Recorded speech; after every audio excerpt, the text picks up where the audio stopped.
سے ایک سوالی نے سوال کیا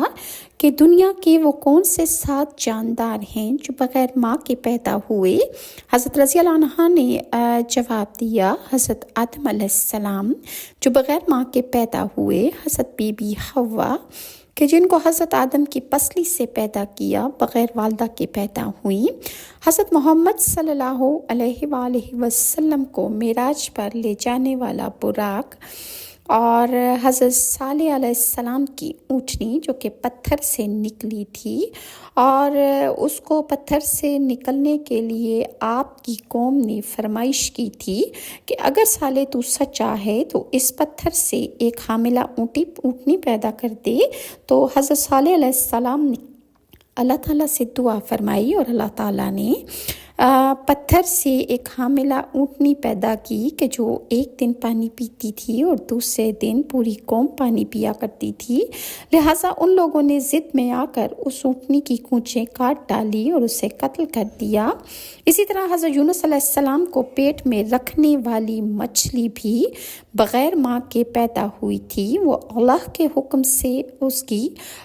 تخلیق ہوئی تھی۔ حضرت موسیٰ علیہ السلام کی عصا مبارک سے بننے والا اشتہا بغیر ماں کے پیدا ہوا تھا۔ حضرت اسماعیل علیہ السلام کی قربانی کے وقت جنت سے آنے والا دمبا بھی ماں کے بغیر اللہ تعالیٰ نے تخلیق کیا تھا۔ اسی طرح حضرت عیسیٰ علیہ السلام نے اللہ کے حکم سے جو چمگادڑ بنائی تھی وہ بھی ماں کے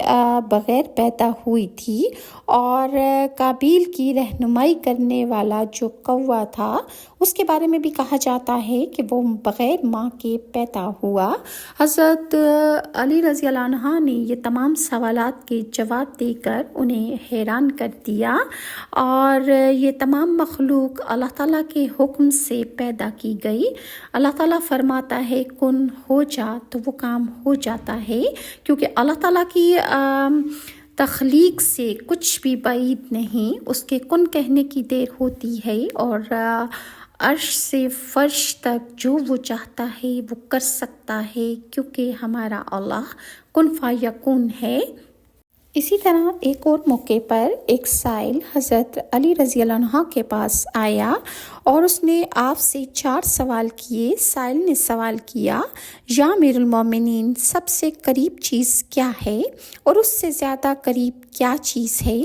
حضرت علی رضی اللہ عنہ نے جواب دیا، سب سے قریب قیامت ہے اور اس سے زیادہ قریب موت ہے۔ سائل نے پھر سوال کیا، یا امیر المومنین سب سے واجب کیا